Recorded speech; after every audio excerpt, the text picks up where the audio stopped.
Hi, my name is Sam Singh, and I'm the Democratic leader in the Michigan House of Representatives.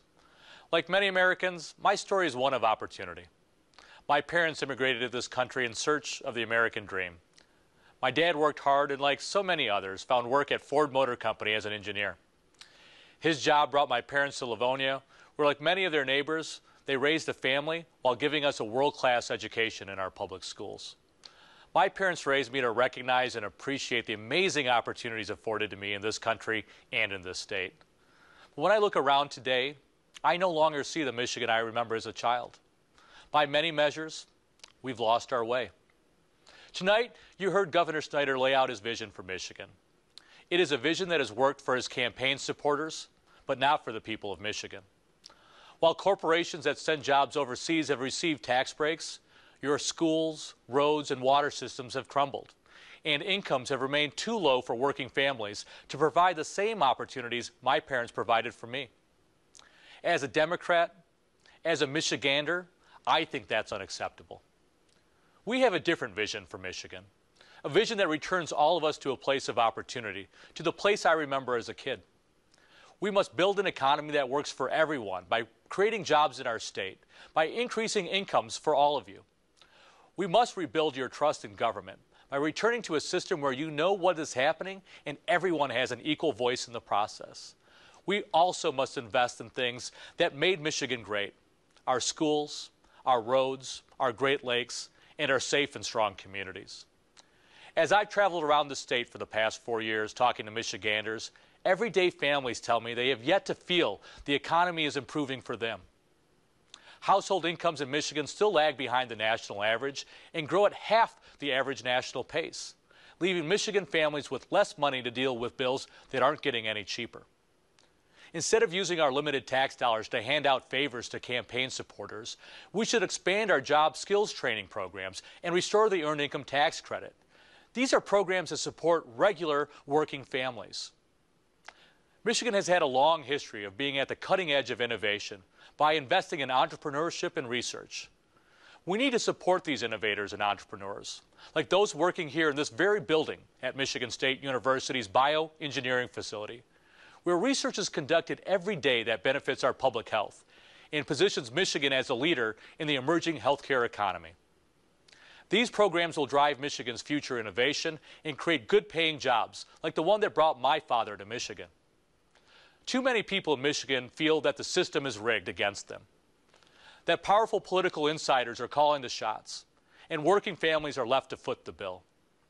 If you've felt that way, it's because it's true. We must work together to fix the way your government works.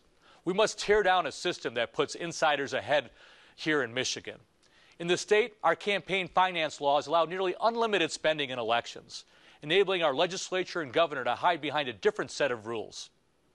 Every 2 years, Michigan legislators step out of office and into lucrative careers as corporate lobbyists. We must end that revolving door. One single family in Michigan has given over $14 million in political contributions over the last 2 years, not to mention the millions potentially spent through dark money corporate accounts that are not required to disclose their spending. Citizens will only begin to regain their trust in government when we clamp down on money and politics and open the books on dark money accounts. We want to make sure Michigan families have an equal voice in our government. Michigan is one of only 2 states where residents cannot use the Freedom of Information Act to find out what their governor and their legislature are up to. We must eliminate this exemption and restore real transparency in government. I'm calling on my colleagues to work with me to develop the most robust transparency initiative in our state's history, making Michigan a leader in honesty in government.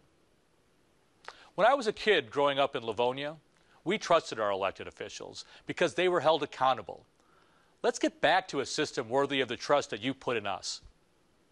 Finally, the last year has clearly demonstrated that our state has stopped investing in the key areas that attracted my parents here: our infrastructure, our education system, and our local communities.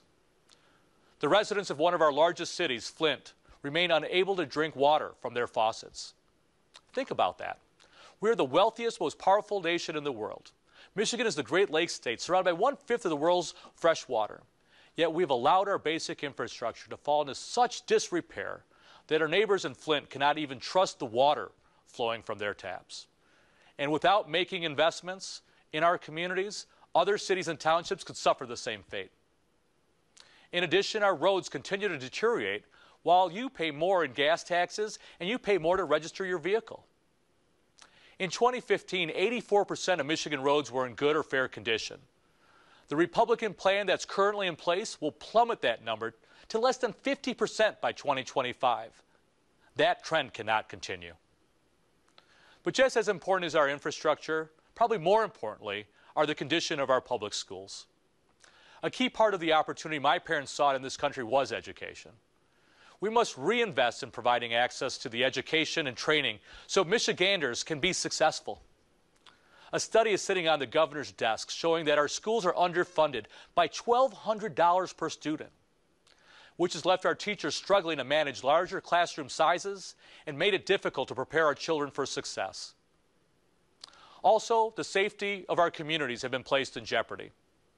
Our state government has balanced its budget on the backs of our local communities by taking over $7.5 billion from cities and villages since 2002.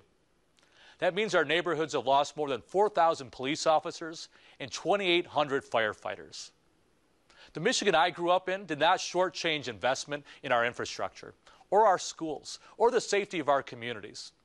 Instead of turning those issues into a political football, let's put people to work immediately by reinvesting in Michigan and solving these problems once and for all. We can create an economic opportunity for this state. We can improve the quality of life and prevent future catastrophes from occurring in our communities. As House Democrats, our priority is you. We don't answer to wealthy special interests. Our neighbors aren't CEOs that ship jobs overseas, and our policies reflect the needs of regular people throughout the state. We will fight every day to build an economy that works for everyone. We will fight every day to make government accountable to you. We will fight every day to reinvest in our schools, our infrastructure, and the health and safety of our communities. Let's work together and fight for a Michigan that puts you first. I hope you will stand with me and my caucus. Thank you very much, and God bless the state of Michigan.